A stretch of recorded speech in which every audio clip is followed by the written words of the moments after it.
Hi friends, ഇത് ചുണ്ടയ്ക്ക വറ്റൽ ഇടാൻ പോവുകയാണ്. മോരിലിട്ട് ഉണക്കി വറുക്കാനായിട്ട് ചുണ്ടയ്ക്ക വറ്റൽ റെഡിയാക്കണം. അതിലേക്ക് വേണ്ടി ആ പ്രോസസ്സിൻ്റെ ആദ്യത്തെ സ്റ്റെപ്പാണ് ഇതാ ചെയ്യുന്നത്. ഈ ചുണ്ടയ്ക്ക ഇതുപോലെ ഇങ്ങനെ നമുക്ക് ഒന്ന് ഉടച്ചെടുക്കണം. ചെറുതായിട്ട് തല്ലി എടുത്താൽ മതി. ഒന്ന് പൊട്ടി വരണം, അത്രയേ ഉള്ളൂ. മോര് ഉപ്പുമൊക്കെ അതിൽ കയറാനായിട്ട്. എന്നിട്ട് ഇതിലിടുക. ഇങ്ങനെ അത്ര ചുണ്ടയ്ക്കയും ഇങ്ങനെ നമുക്ക് ലൈറ്റായിട്ടൊന്ന് തല്ലി എടുക്കുക. എടുത്തിട്ട് ഇനി ഇത് 2-3 വെള്ളം കഴുകണം, കറ കളയണം.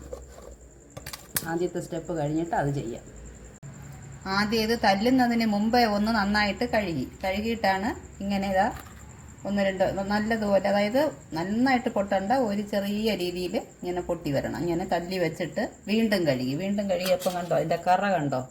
ഇത് കളഞ്ഞിട്ട് ഇനി നമുക്ക് വീണ്ടും കഴുകണ്ട. ഇനി ഇത്രയും മതിയാവും. ഇനി ഇതിൻ്റെ വെള്ളത്തിൻ്റെ അംശം ഇല്ലാതെ നന്നായിട്ടൊന്ന് വാർത്തെടുക്കാം.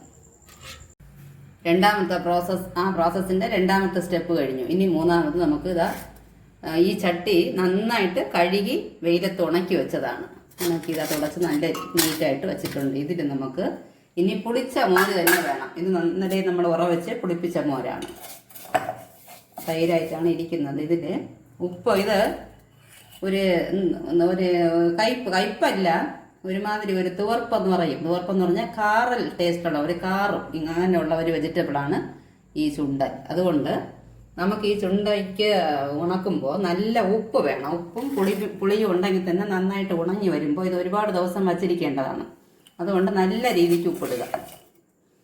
1 2 3 4 നന്നായിട്ടൊന്ന് കലക്കിയിട്ട് ഇതിലൊഴിക്കുക.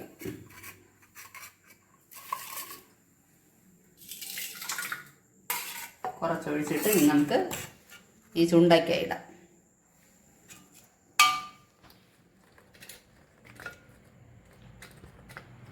ഇനി ബാക്കി മോരും കൂടെ ഒഴിക്കാം.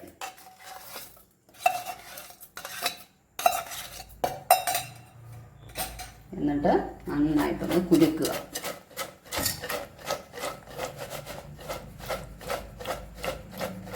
കുലുക്കി ഇന്ന് ഇതിനെ നമുക്ക് അടച്ചു വച്ചിരിക്കുക. ഇന്ന് രാത്രി മൊത്തം, ഇത് രാത്രിയാണ് ഞാൻ ചെയ്യുന്നത്. ഇന്ന് ഓവർനൈറ്റ് ഇങ്ങനെ ഈ ഉപ്പ് പുളി, അതായത് ഈ മോരിൻ്റെ ഉപ്പിലും പുളിയിലും ഇതിങ്ങനെ നന്നായിട്ടൊന്ന് ഊറി നല്ല ഇതിൽ പിടിച്ചു കഴിഞ്ഞിട്ട് നാളെ രാവിലെ നമുക്ക് വെയിലത്ത് വയ്ക്കണം. നാളെ മുതൽ ഉണക്കുക. വീണ്ടും വൈകുന്നേരം ആകുമ്പം ആ ചുണ്ടയ്ക്ക എടുത്ത് അതേ മോരിൽ തന്നെ വീണ്ടും ഇടുക. അങ്ങനെ ഒരാഴ്ച വേണ്ടി വരും. നല്ല വെയിലാണെങ്കിൽ ഒരു 4-5 വെയിൽ മതിയാവും. ഉണക്കി വറ്റലായിട്ട് കാണാം. നല്ല വെയിലത്ത് ഒരാഴ്ച ഉണക്കി കഴിഞ്ഞ ശേഷം വറ്റൽ റെഡിയായിട്ടുണ്ട്. ഇനി നമുക്ക് ആവശ്യാനുസരണം വെളിച്ചെണ്ണ ഒഴിക്കുക.